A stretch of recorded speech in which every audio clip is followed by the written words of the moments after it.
What are we talking about today? What are we? I don't even know. Take 3. What I do remember is that it was really sad. Oh wow. The big boss died. Are you forgetting? Oh, spoilers. We should probably be saying spoilers. We need to stop saying. We need to stop. Hi, welcome to the Beyond Hollywood podcast. My name is Cynthia McKenna. And I'm Nadia. And today we are talking about Themes that just had us like WTF, I guess. Those kind of scenes that you want to throw something at your screen, throw your screen away if you're using your phone. They had you screaming at a pillow. They had you thinking, what did I just watch? Scenes that were super cringe. Yeah. Can someone make it make sense? And on occasion, we might have Googled the director's email to ask questions. Thought about how we can like rally other people. Yep. Because some of those scenes just have us wondering, like, seriously, what was happening in that script? And why was it actually scripted?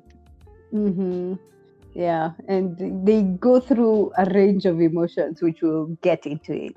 But before that, I wanted to know, Nadia, what are you watching? Oh, wow. Okay. So I am revising Love Designer. So I'm literally rewatching it again. And kind of trying to watch The One and Only at the same time. Kind of trying means it's not going too well. No, I just take a long time to watch it. Let me just say, like, it's not a binge-worthy show. It's a let me watch one episode once in a while, and then when I remember that you're still there, I'll come back. So that's the kind of show it is. Because when I watch, it's so sad.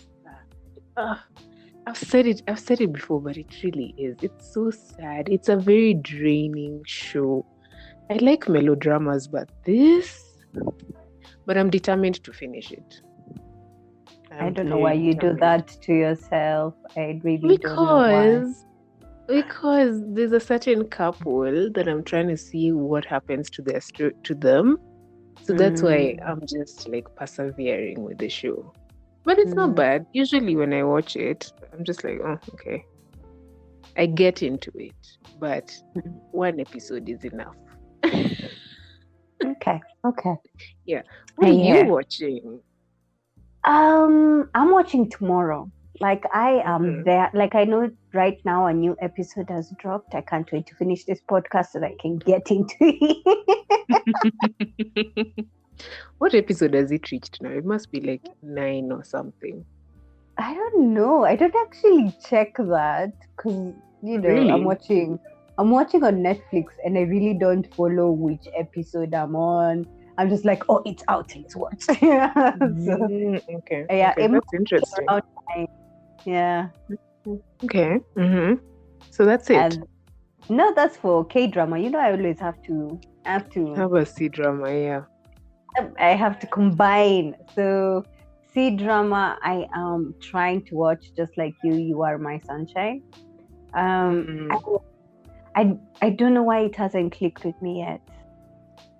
I have a feeling it could be because it's like a bit on the realist side, and at the same time, it takes a long time for them to get together. One, and two, it's not really up your league. It's very romance. It's a work romance, and you're more of like you like cutesy things, but you also like other things going on.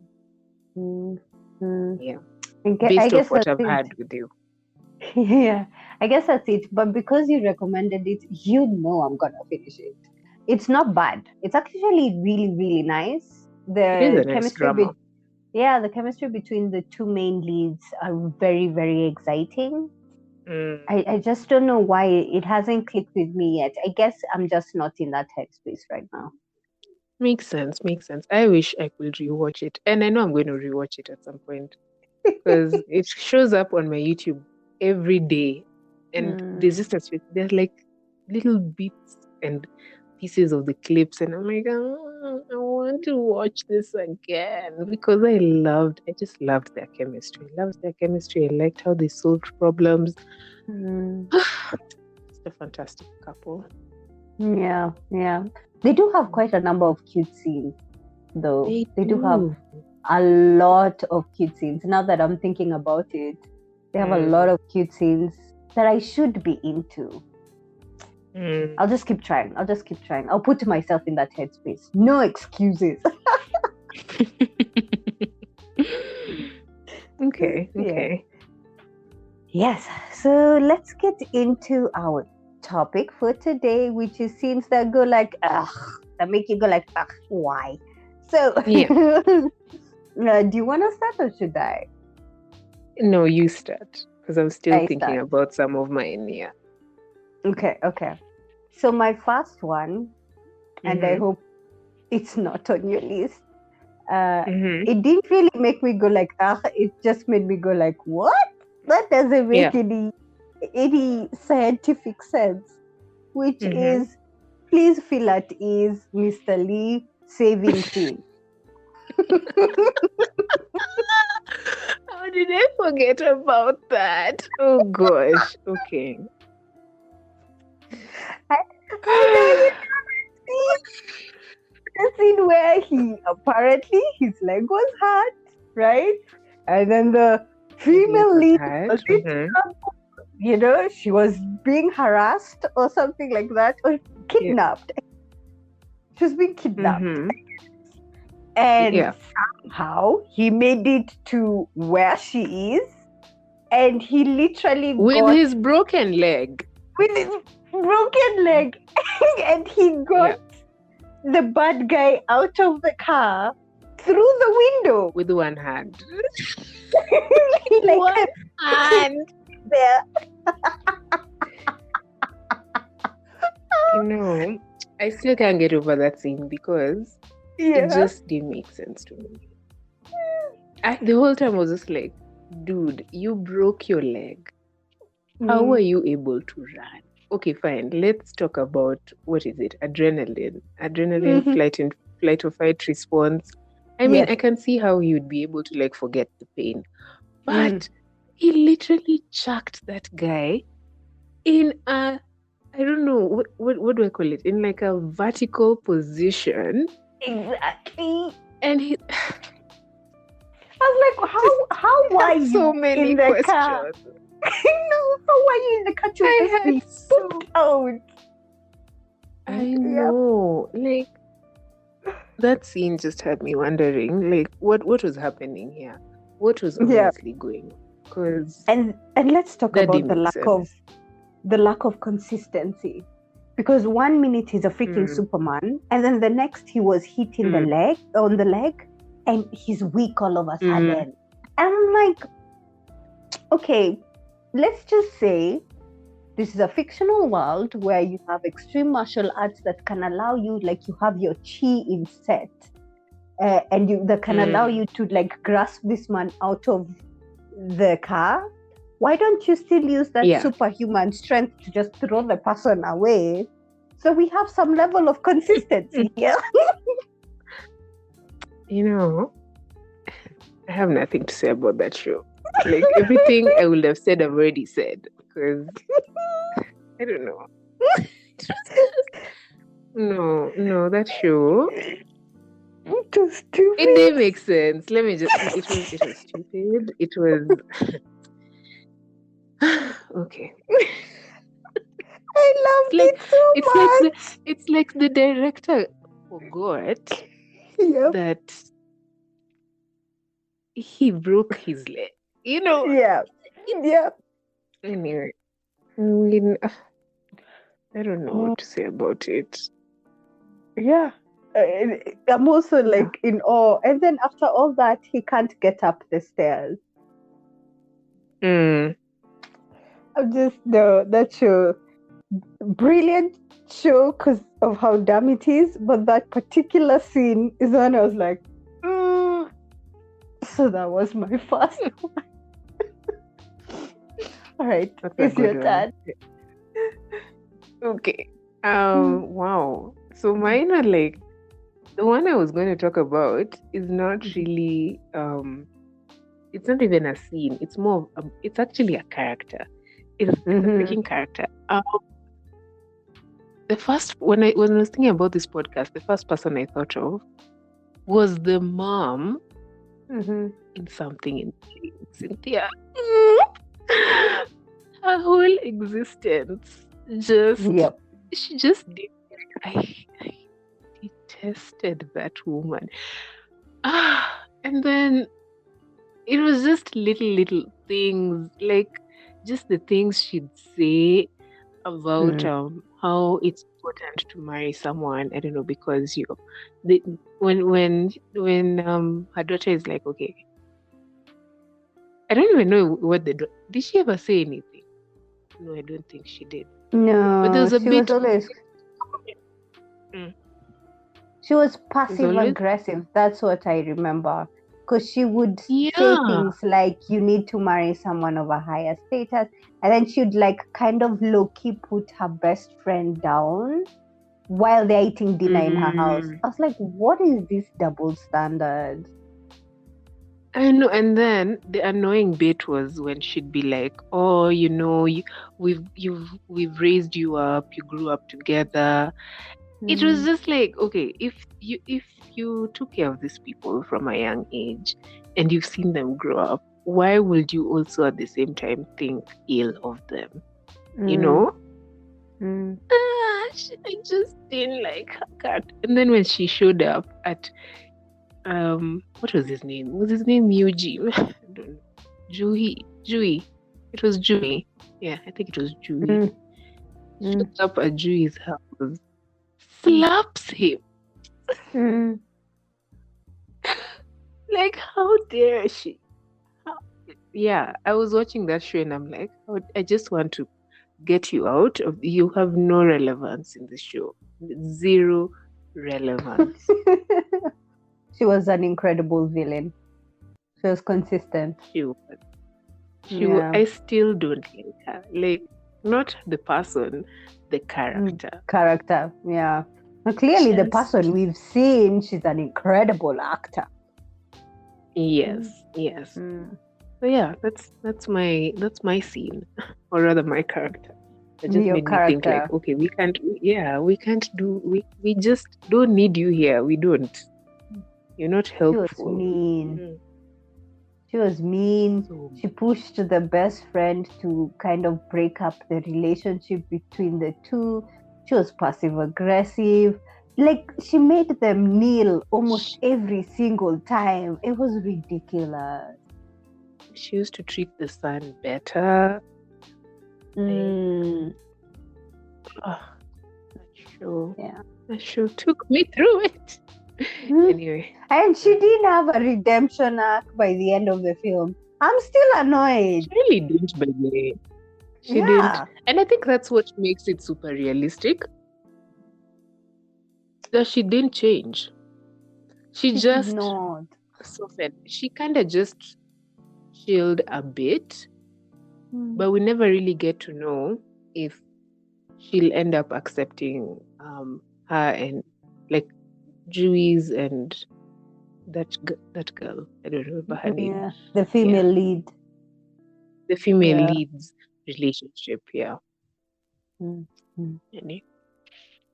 Wow. Okay. That's a strong one. That's a very strong one.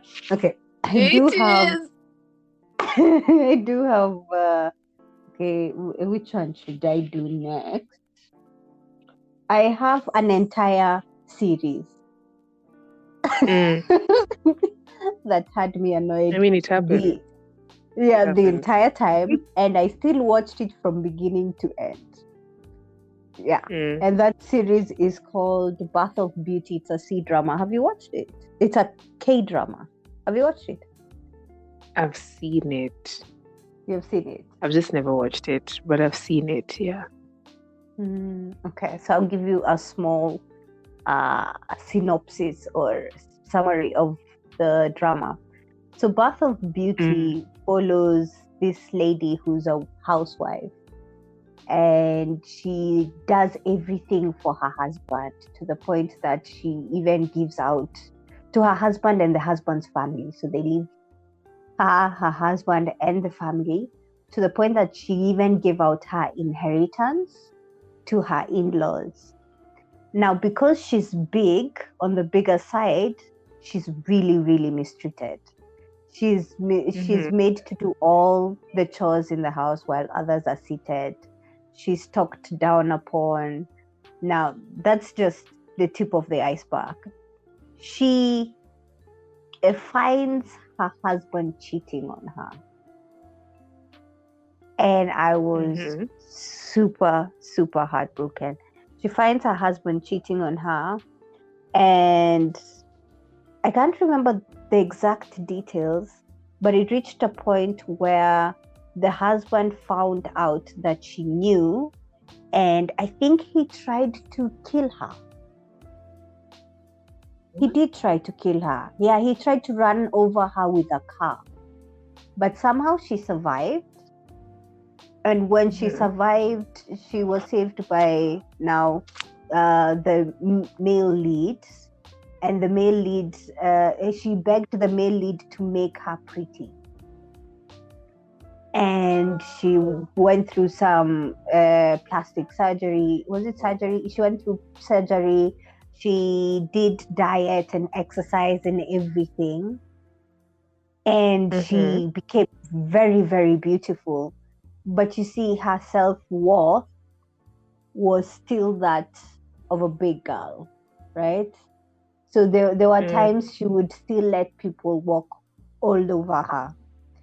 Then she became super famous because she was a great cook.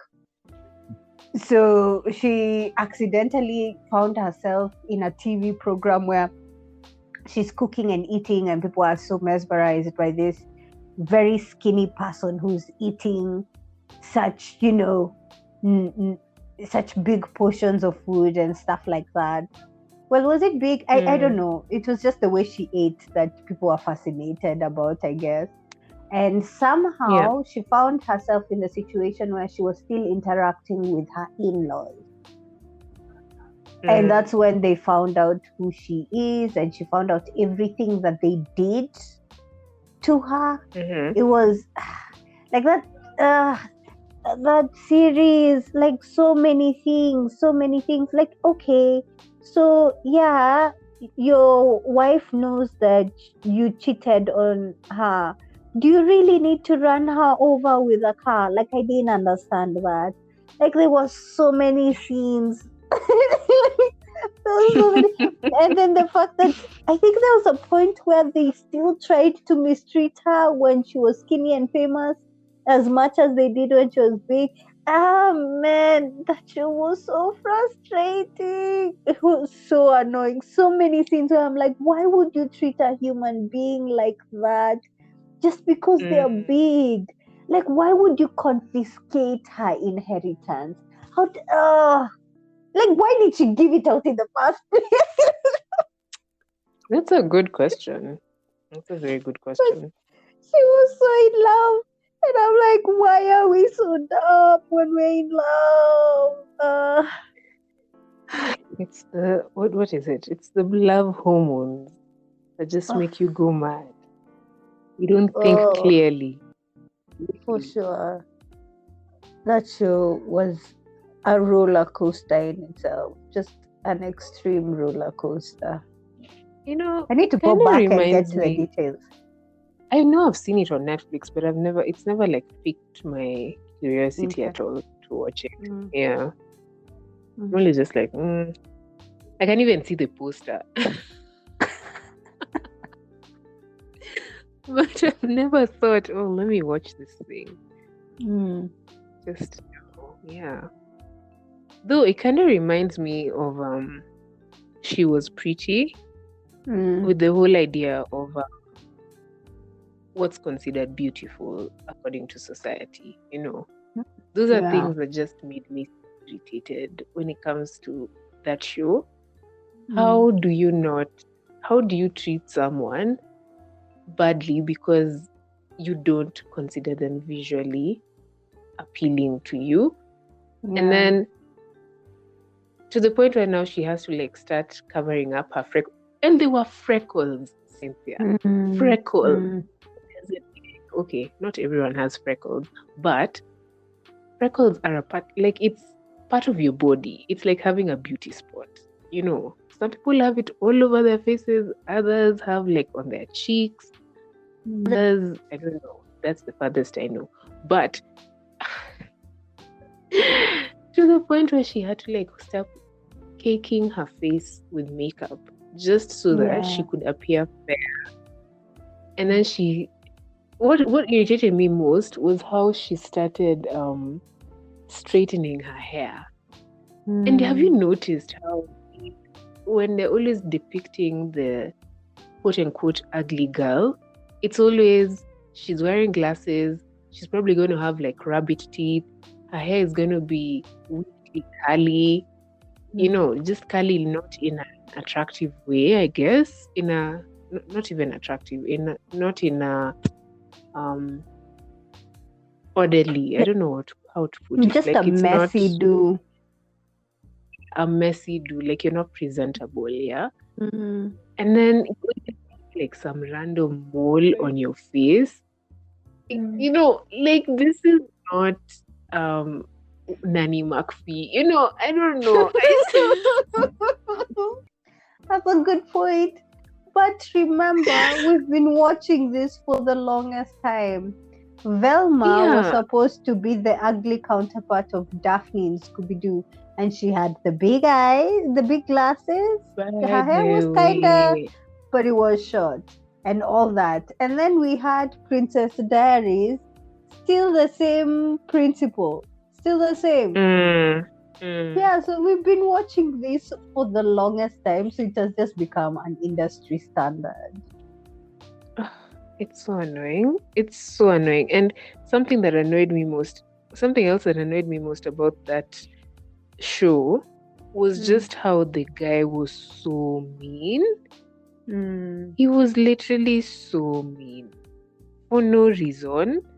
And then he finds out that that's his childhood friend, and he just changes, literally a 180-degree change. Now he's in love with her. Now he's all up in her business, and I'm you didn't even care. This is one of the shows, let me not lie, that I wanted the female lead to end up with the second male lead, because that guy toxic. That one and another guy from Cheese in the Trap. Oh my god, the main lead of Cheese in the Trap. Oh gosh, have you watched Cheese in the Trap? No, I haven't. It has never sparked my interest. Okay, I can't really tell you what it's about, but I'm watched many dramas. Yeah, because you literally you broke it down for me when you were explaining what Birth of a Beauty is about. I can't even tell you what Cheese in the Trap is about, but I watched it. I watched it, and essentially there was this guy who was exhibiting antisocial / psychopathic behaviors. He was dead mean, Cynthia, ridiculously mean. And he kept hurting the female lead so much. Yet there was a second male lead who was so nice, so lovable, everything you'd want in a guy. But who did she end up with? The main one.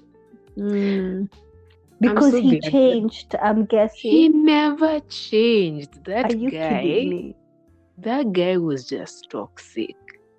Okay. You know those people who you look at and you're like, sorry, why are you here? Why are you in this show again? That's how I felt when I was watching that show. I'm like, no, this is not right. She shouldn't love you. You're a mean, selfish person. You care about yourself. Also, if someone is exhibiting psychopathic stroke antisocial behavior, you just need to leave them to be in that corner by themselves, and they continue unless the person comes out and is like, okay, I'm working on it, I'm doing something but I don't remember him doing anything much about it, because I think there's even a period they broke up and maybe he came back again, but I know they ended up together. Much. Anyway, I'm realizing toxic. second lead syndrome is real. It is. It really is. That guy is toxic. Toxic. Speaking of toxic guys, Mm-hmm. do you remember the male lead for Cute Programmer? Yes. Can he scream toxic? I don't know.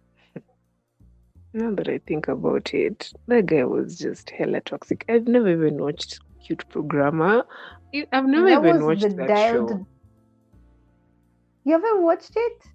There are so many but scenes. I just know so about many it. scenes where I'm like, why though? Why? Because she loved him so much, and she tried to give him all he wants. She fell in love with him a long time ago, and this guy didn't even know her favorite color. I'm just like holding the bridge of my nose. I'm like, no. We have to stop writing these toxic characters. We're done with that period of super obsessive, super speaking of super obsessive shows, I've really been trying to think about the name of the show, but I can't remember what it's called. But do you remember there's a time I told you, oh wait, have you finished with Cute Programmer? Oh, yeah. Oh yeah, I was going to say, do you remember there's a time I told you about this show that I was watching where the guy was so toxic in the sense that he'd literally manipulate the girl using things like, if you go, what am I going to do? I don't know how to put it. Like, he just used to do some very narcissistic stroke, very manipulative things. I remember there's one bit where he did something wrong and he never apologized for it at all. He just kind of like swept it under the rug, and then they just carried on with the relationship. And I was so pissed. Pissed because this guy was ridiculously manipulative. He'd just do weird things like, let's say she wants to go out and she's meeting like another guy. He will cut himself. He'll pretend that his stomach is hurting, and then he'll just be like, so where are you going to go? Are you going to leave me all by myself? Yes. And then I'm the kind of person who, when I'm watching a drama, I always want to read other people's comments. And people in the comments were just like, can we accept that this guy is toxic and he's manipulative? Because this is not right. I'm trying to remember what he could have acted in. Let me check Netflix because I don't remember the name of the show. But that show just triggered. Shows that trigger you. That show freaking... Oh, wait. I think I'm going to be able to find it. Let me see. At least I know the female actress. That show triggered me so much, Cynthia. It just used to make me think I I really don't want to like date anyone, because if they're going to do things like this, then no, we're not going to live like this.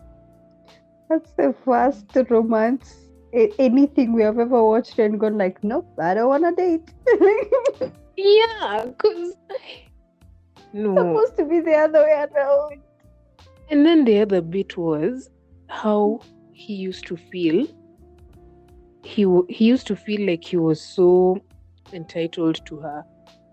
Like not entitled. He felt, how do I put it? Like he owned her. You know, it's like she was an object. So he'd just do weird things where he's like, oh, I don't want you to be with anyone else. And this is all because they met when they were young. I'm just like, bad protection. It was just not right. It was not right.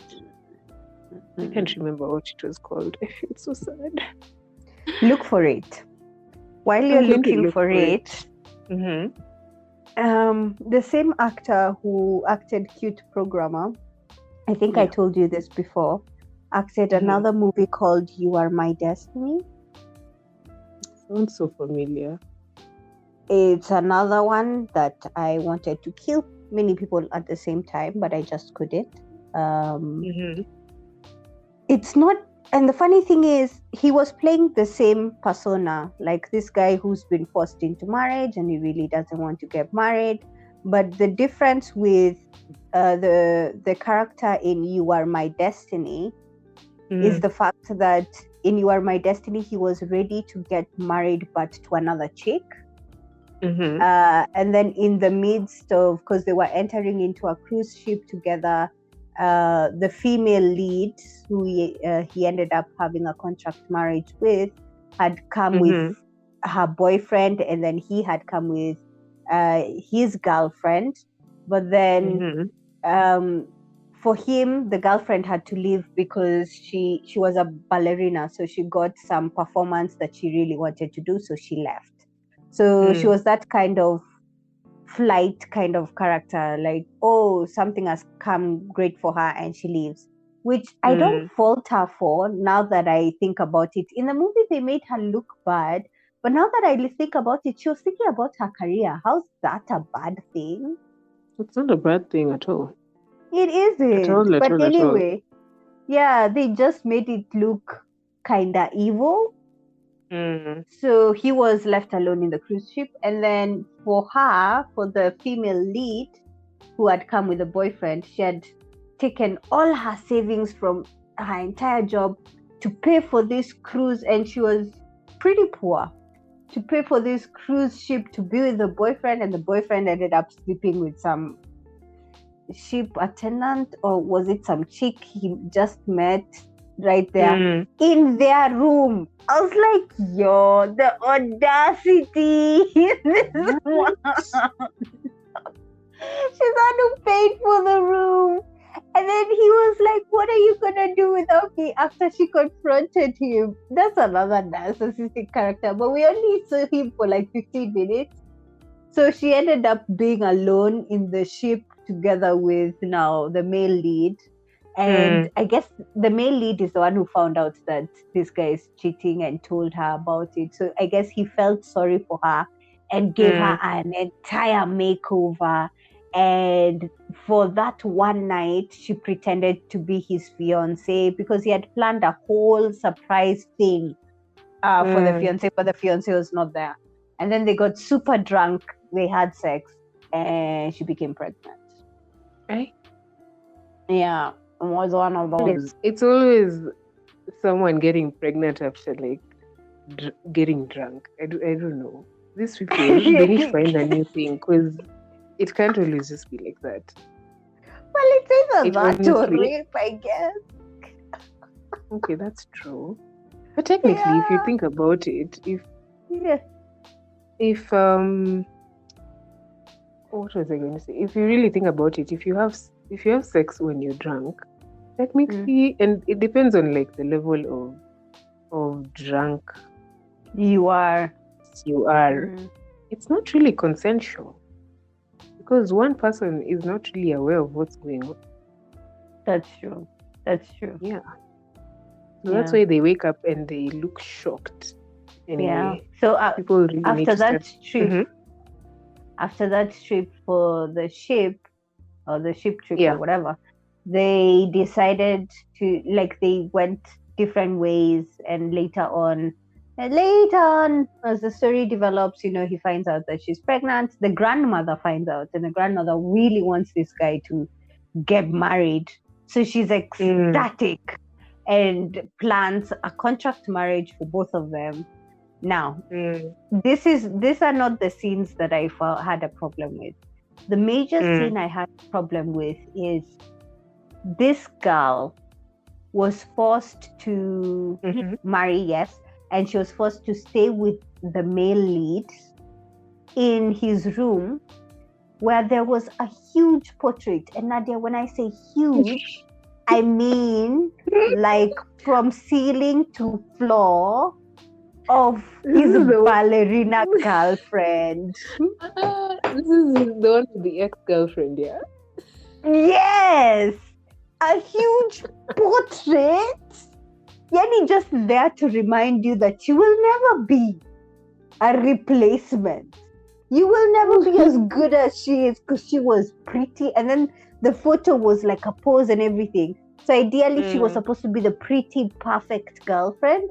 Well, this other one was just, who she was. That, it pissed me off so many times. Like, so much. And then there's a time when she was pregnant, and he'd still make her sleep on the couch, because they weren't sleeping on the same bed. There's the bed, and there was like a side sofa thing. And just like cute programmer, he did not treasure her until she said adios. Like, until she was like, bye, I'm leaving. That's when he was like, oh my gosh, I'm in love with her. I miss all the lunch she was packing for me. He literally missed a caretaker. He missed the privileges. Like, she was making lunch and he was like, oh my god, I don't have lunch. These lunches are just not working. They're not doing it. And then he went back and she forgave him. Mind you, he caused her an abortion. I can't. What? This is too much. Okay, he did cause. It was, I think, the girlfriend who got into her head. She ran out on the road. She got into a car accident. And then he was told to, so while rushing her to the hospital, he was told to make a decision, either the baby or her. And he chose her over the baby, and she was so devastated. And that's actually what made, and that's what actually made her leave. And but still, I have so many, no, don't host, even if it's your fake wife, into your room when you have a huge portrait of another woman. Just don't. Okay. That's true. Don't dictate how she walks, talks, in whatever dresses. Don't.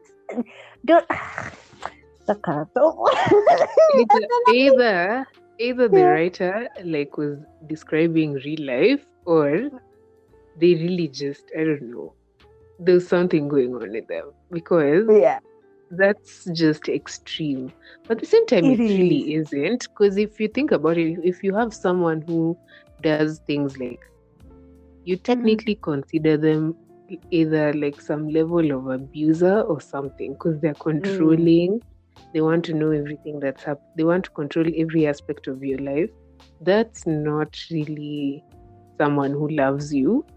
It's just someone who sees you like an object that they can toy around with. Yeah.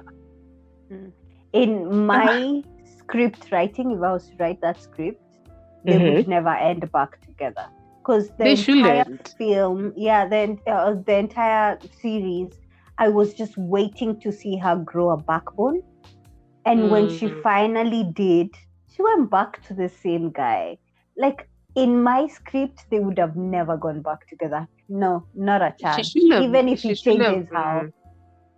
She should have like grown a backbone, left, continue to become successful, and then maybe somewhere later on she can meet someone. Oh, she doesn't even have to meet anyone, It can just be, oh, okay, so you're here. Cool beans. Yeah, this is who I am. We can end it with her getting a career, because she had started getting some kind of career. So we can end with her getting into a really good career. Yeah, that show was frustrating. Well, okay. You're just describing it, and I'm feeling frustrated on your behalf. Like, those are shows that I drop after like 2 episodes or 3, but at the same time, it also falls under those category of shows that you keep watching because you honestly can't believe it's that bad. So you just keep watching it. You're like, oh God, this is so bad. But you're like, next episode, done. Because you're just waiting. You're waiting to see the girl grow, like the girl put him in his place. And you wait, and you wait. You keep waiting. Thank you for listening to the Beyond Hollywood podcast, episode 6, part 1. Continue to part 2 to find out which series Nadia was talking about, and even more characters, scenes, series that just had us like, ah.